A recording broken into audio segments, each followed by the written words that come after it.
नमस्कार, मैं हूं परवीन और आप सभी का हमारी स्पेशल रिपोर्ट में बहुत बहुत स्वागत है। लोकसभा चुनाव 2024 से पहले 5 राज्यों के आए नतीजों के बाद एक बार फिर विपक्ष जो है यहां पर ईवीएम को लेकर उसका हल्ला बोल जारी है। जो नतीजे सामने आए हैं उसने हर किसी को यहां पर हैरान और परेशान कर दिया है। सपा मुखिया अखिलेश यादव समेत तमाम राजनीतिक दलों के नेताओं ने ईवीएम पर सवाल उठाते हुए बैलेट पेपर से चुनाव कराने की मांग की है। हालांकि ईवीएम पर बीजेपी भी 2009 में सवाल खड़े कर चुकी है, लेकिन 2014 में केंद्र की सत्ता में आने के बाद से बीजेपी खुलकर ईवीएम से चुनाव कराने के पक्ष में है। वहीं अब 2024 लोकसभा चुनाव नजदीक है, विपक्ष बैलेट से चुनाव कराने की मांग कर रहा है। विपक्ष का कहना है कि जिस तरह मशीन में चिप है उसे हैक किया जा सकता है। साथ ही यह भी कहना है कि जब दुनिया के सबसे ताकतवर देश में बैलेट से चुनाव हो सकता है तो हमारे देश में क्यों नहीं। वहीं राजनीतिक विश्लेषकों की अगर माने तो लोकतंत्र का हवाला देते हुए उन्होंने कहा है, जब समूचा विपक्ष बैलेट से चुनाव की मांग कर रहा है तो केंद्र सरकार एक बार फिर ईवीएम की जगह बैलेट से चुनाव कराना चाहिए ताकि विपक्ष की आशंका दूर हो सके। जी हां, यहां पर विपक्षी पार्टियां लगातार ईवीएम को लेकर सवाल खड़े कर रही हैं। खासतौर से जिस तरह से मध्य प्रदेश और छत्तीसगढ़ के नतीजे आए हैं उन्होंने हर किसी को चौंका दिया है। मध्य प्रदेश में यहां पर हवा कांग्रेस की थी, लेकिन जीत जो है वो बीजेपी की हुई। वो भी जीत इस तरह की हुई है कि पूर्ण बहुमत के साथ यहां पर बीजेपी सत्ता में आई है। काफी बड़ी जीत हुई है जिसको लेकर सवाल खड़े किए जा रहे हैं। इस जीत को लेकर बीजेपी को भी भरोसा नहीं था। बीजेपी के इंटरनल सर्वे भी ये बता रहे थे कि मध्य प्रदेश में बीजेपी हार रही है, लेकिन उसके बावजूद यहां पर मध्य प्रदेश में बीजेपी की जीत होती है, जिसको लेकर सवाल उठना लाजमी है। विपक्षी पार्टियां चुनाव में जमीन पर जमकर मेहनत करती हैं, लेकिन जब नतीजे सामने आते हैं तो विपक्षी पार्टियों की मेहनत के अनुसार ये नतीजे नहीं होते। वहीं दूसरी तरफ बीजेपी की जो लहर जमीन पर नहीं दिखाई देती वो चुनावी नतीजों में सामने आ जाती है। अब इसलिए सवाल खड़ा होता है कि आखिर यह संभव होता कैसे है, कैसे? जी हां, यह बड़ा सवाल है कि आखिर जब वहां पर बीजेपी जीत ही नहीं रही थी तो कैसे इतनी बड़ी जीत बीजेपी को मिल जाती है। वहीं ईवीएम की गड़बड़ी की भी खबरें लगातार बनी रहती हैं। अब इसी को लेकर विपक्ष मोदी सरकार पर ईवीएम में गड़बड़ी का आरोप लगा रहा है। हाल ही में संपन्न हुए विधानसभा चुनाव के नतीजे देखने के बाद से ही विपक्षी पार्टियां मोदी सरकार और चुनाव आयोग पर सवाल खड़े कर रही हैं। कांग्रेस प्रमुखता से इस मुद्दे को उठा रही है, लेकिन अब कांग्रेस को समर्थन देते हुए अखिलेश यादव ने भी इस मुद्दे को दोहराया है। हालांकि अखिलेश यादव पहले भी इस मुद्दे को उठा चुके हैं। आपको बता दें कि बीजेपी आरएसएस ने ईवीएम में बेईमानी करके पूरे देश में कंट्रोल कर रखा है। यह बयान भी यहां पर कांग्रेस नेता का है। देश बुरे संकट से गुजर रहा है, यह बात कही है कांग्रेस नेता उदित राज ने। उन्होंने आज सोशल मीडिया पर एक वीडियो साझा किया है और इस वीडियो में उन्होंने सीधे तौर पर ईवीएम पर निशाना साधा है। तो क्या कुछ कहा है उदित राज ने ईवीएम को लेकर, चलिए पहले वो देख लेते हैं। छत्तीसगढ़ में दूर दूर तक चुनाव जीतने के आसार नहीं थे, लेकिन ये जीते। अगला लोकसभा अगर जीत गए तो इस देश के अंदर आगे चुनाव नहीं होगा। आपको बता दें कि ईवीएम को लेकर उदित राज पहले शख्स नहीं है जिन्होंने सवाल खड़े किए हैं और ईवीएम को लेकर उन्होंने यहां पर जो गंभीर आरोप बीजेपी पर लगाए हैं वो आरोप भी नए नहीं हैं। आपको बता दें कि 5 राज्यों के विधानसभा चुनाव के नतीजे जो हैं वो पूरी तरह से यहां पर हैरान और चौंकाने वाले रहे। खासतौर से ये जो नतीजे आए हैं वो बीजेपी के लिए भी काफी चौंकाने वाले रहे। 3 हिंदी पट्टी राज्य यहां पर राजस्थान, छत्तीसगढ़ और मध्य प्रदेश में बीजेपी ने पूर्ण बहुमत से अपनी सरकार बनाई है, शानदार जीत हुई है। लेकिन यहां पर मध्य प्रदेश का बार बार जिक्र इसलिए किया जा रहा है कि मध्य प्रदेश में जो शुरुआत से जो रुझान आ रहे थे, जो एग्जिट पोल किए जा रहे थे, जो अनुमान लगाए जा रहे थे, उन अनुमानों में भी बीजेपी जो है वो जीत से काफी पीछे दिखाई दे रही थी। लेकिन उसके बावजूद मध्य प्रदेश में बीजेपी ने पूर्ण बहुमत से सरकार बनाई है, इसलिए सवाल उठना लाजमी है। आपको बता दें कि अभी हाल फिलहाल में दिल्ली के अंदर 19 दिसंबर को यहां पर इंडिया गठबंधन की बड़ी बैठक हुई, जहां पर ईवीएम को लेकर भी एक प्रस्ताव पारित किया गया है। आपको बता दें कि यहां पर अखिलेश यादव सपा प्रमुख जो हैं वो इसको लेकर कई सवाल भी खड़े कर चुके हैं। उन्होंने कहा था कि अगर आप एक विकसित देश बनाना चाहते हैं तो आप विकसित देशों में प्रचलित मतदान प्रणाली को क्यों नहीं अपनाते। अमेरिका जैसा देश जो अर्थव्यवस्था में शक्तिशाली है, महीनों तक मतपत्र से मतदान कराता है। जापान जैसा देश जिसने ईवीएम का आविष्कार किया, मतपत्र से मतदान कराता है। जर्मनी में उनके सुप्रीम कोर्ट ने प्रतिबंध लगा दिया कि अगर ईवीएम के माध्यम से मतदान किया जाता है तो यह असंवैधानिक है। साथ ही अखिलेश यादव ने यह भी कहा कि केंद्र सरकार ने कहा है कि भारत दुनिया का सबसे विकसित और शक्तिशाली देश बनना चाहता है, कि हमें अविश्वास और संदेह से मजबूत बनना चाहिए। इंडिया गठबंधन में भी हम ईवीएम हटाने का संकल्प रखेंगे और ये संकल्प रखा गया था। बीजेपी भी सत्ता से बेदखल हो जाएगी। वहीं अखिलेश यादव के इस बयान का समर्थन कांग्रेस नेता दिग्विजय सिंह के साथ साथ और कई नेताओं ने किया है और उन्होंने खुद इस बयान को अपने ट्विटर हैंडल से भी साझा किया।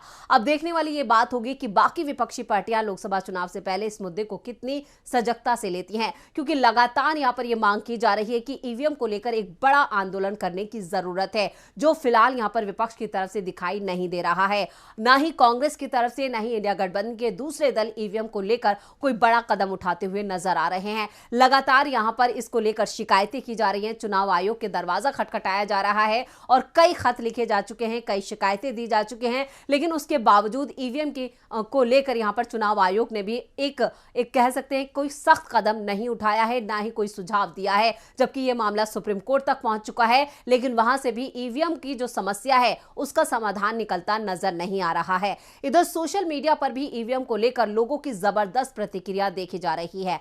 एडवोकेट भानु प्रताप भी ईवीएम को लेकर बड़ी बात कह चुके हैं और उनके इस बयान को सोशल मीडिया यूजर ने यहां पर एक्स पर साझा किया है। उन्होंने कहा कि ईवीएम के खिलाफ मोर्चा खोल दिया जाए, राहुल गांधी को भारत जोड़ो यात्रा फिर से निकालनी है तो ईवीएम हटाओ के मुद्दे पर यात्रा निकालनी चाहिए। और क्या कुछ कहा है भानु प्रताप ने, चलिए वो भी सुन लेते हैं। नहीं हट सकता है ईवीएम, तो इतनी सी देर में हट सकता है, इतनी सी देर में, इससे ज्यादा की जरूरत नहीं, इतनी सी देर में। मैं कह रहा हूं मोदी जी, अगर इस देश की जनता आपको इतना ही चाहती है, आपको इतना पसंद करती है, आप जनता के दिल में राज करते हैं, बैलेट पेपर से कराओ, ईवीएम से नहीं, और फिर देखते हैं आप कितनी वोटों से जीत के जाते हो। गांधी बोले, सोनिया जी बोले, खड़गे साहब बोले, पूरी कांग्रेस पार्टी लीड करे और इंडिया गठबंधन को लीड करे इस ईवीएम के मसले पर। राहुल गांधी को अगर अभी यात्रा निकालनी है तो ईवीएम हटाओ, भारत बचाओ यात्रा निकालनी चाहिए।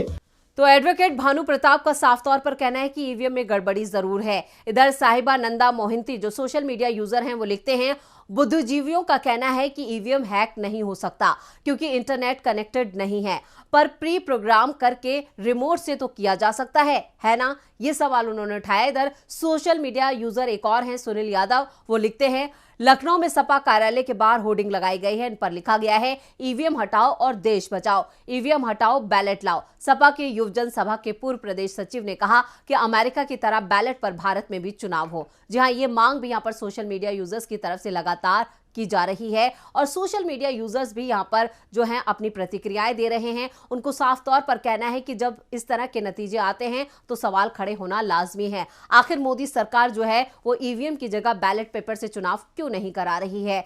क्या यहां पर खुद बीजेपी भी इस गड़बड़ी में शामिल है? जो उस पर आरोप लग रहे हैं वो आरोप सही है, जबकि बीजेपी का कहना है कि जहां पर बीजेपी जीतती है और कांग्रेस हारती है तब जाकर इस तरह के आरोप लगाए जाते हैं और विपक्ष जो है वो ईवीएम का रोना रोता है।